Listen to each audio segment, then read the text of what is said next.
માતાજી, આજે હું બનાવીશ તુરિયા પાત્રાનું શાક. તો તેના માટે તુરિયાને આવી રીતે લાંબા કટિંગ કરી લીધા છે. આદુ, લસણ અને મરચાંની પેસ્ટ, કાજુ, લીલા ધાણા, મીઠું, પાત્રા આપણે બનાવી અને પછી કટિંગ કરી લીધા છે. અને પાત્રાની રેસીપી આપણી યુટ્યુબ ચેનલમાં આપેલી જ છે. ગરમ મસાલો, મરચું, હળદર, ધાણા જીરું, હિંગ, રાઈ, જીરું અને મેથી મસાલો. આ 4 મસાલો એ કહેવાય અને મેથી મસાલો. તો હવે આપણે તેનો વઘાર કરી લઈએ. તો વઘાર માટે આપણે તેલ ગરમ થઈ ગયું છે. હવે તેમાં રાઈ, જીરું એડ કરીશું. અને રાઈ જીરું બે સરસ તતડી જાય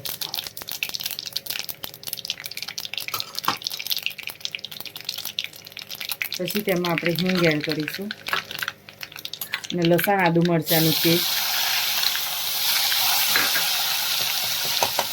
લસણ, આદુ, મરચાંની પેસ્ટ સતરાઈ જાય એટલે લસણનો કાચો ટેસ્ટ આવે નહીં. પછી તેમાં હળદર અને ધાણા જીરું એડ કરી તેને પણ સરસ શેકી લઈએ. હવે તેમાં આપણે તુરિયા એડ કરી દઈશું.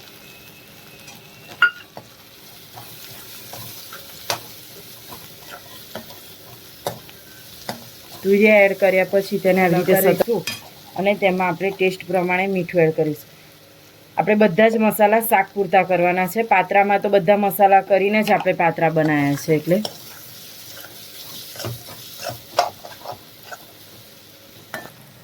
હવે આપણે તુરિયાને ઢાંકીને આપણે 5 મિનિટ માટે થવા દઈશું. તુરિયાને ચડતા વાર નથી લાગતી એટલે તુરિયા ચડી જવા જોઈએ.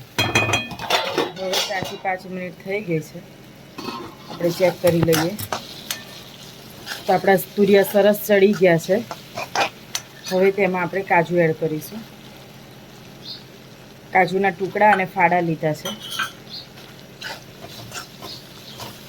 એડ કરી પછી તેમાં આપણે ગરમ મસાલો એડ કરીશું.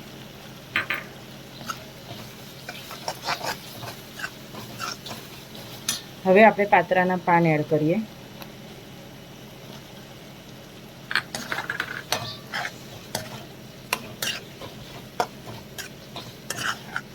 હવે પાત્રાના પાન અને શાક બધી વસ્તુ એક રસ થઈ જાય તેના માટે આપણે થોડું પાણી એડ કરીશું.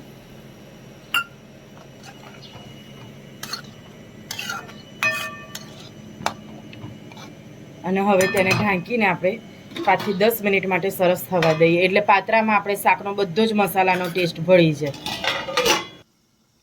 હવે 5 મિનિટ જેવું થઈ ગયું છે. તો આપણે શાકને ચેક કરી લઈએ. તો આપણું શાક સરસ તૈયાર થઈ ગયું છે અને પાત્રાના પાન પણ આખા જ રહ્યા છે.